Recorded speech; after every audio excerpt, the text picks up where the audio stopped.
നിങ്ങൾ ചെറുപ്പം മുതൽ എല്ലാ കാര്യങ്ങളും പെട്ടെന്ന് കിട്ടിക്കൊണ്ടിരുന്ന നമ്മൾ ആഗ്രഹിച്ച കാര്യങ്ങളൊക്കെ പെട്ടെന്ന് നടന്നുകൊണ്ടിരുന്ന ആൾക്കാരാണ്. അതിപ്പോൾ ഒരു ടോയ് ആയിക്കോട്ടെ, വീട്ടിലൊരു ഫുഡ് ആയിക്കോട്ടെ, മറ്റു കാര്യങ്ങളാവാം, അക്കാഡമിക് അച്ചീവ്മെന്റ്സ് ആവാം, ഇതൊക്കെ ഇങ്ങനെ പെട്ടെന്ന് നടന്നു പോയിട്ടുള്ള ആൾക്കാരായിരിക്കും. നമ്മളുടെ ഒരു ജനറേഷൻ അങ്ങനെ തന്നെയാണ്.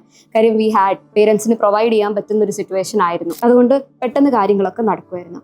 വൺസ് നമ്മൾ അഡൾട്ട്ഹുഡിലേക്കൊക്കെ എത്തിക്കഴിയുമ്പോൾ നമ്മുടെ സ്വന്തം റെസ്പോൺസിബിലിറ്റിയിലെ കാര്യങ്ങൾ വരുമ്പോൾ, അതായത് സാമ്പത്തികമാവാം, ജോലി റിലേറ്റഡ് ആവാം, റിലേഷൻഷിപ്സ് ആവാം, ഇതൊക്കെ ചിലപ്പോൾ നമ്മൾ വിചാരിച്ച പേസിൽ നടന്നോളണമെന്നില്ല. അങ്ങനെ ആകുമ്പോൾ ഭയങ്കരമായ അൺകംഫർട്ടബിൾ ഫീലിങ്സ് വരികയും കരച്ചിലോ വെപ്രാളോ ദേഷ്യമോ സങ്കടമോ റിജക്ഷനോ ഇതൊന്നും പ്രോപ്പർലി ഹാൻഡിൽ ചെയ്യാൻ പറ്റാതെ വരുമ്പോൾ പലപ്പോഴും ചിലരൊക്കെ ആത്മഹത്യനെ പറ്റി തന്നെ ചിന്തിക്കാറുണ്ട്. There is no meaning in living like this and I don't get these things instantly എന്നുള്ളൊരു ഫീലിംഗ് വരുന്ന ഒരുപാട് പേരുണ്ട്.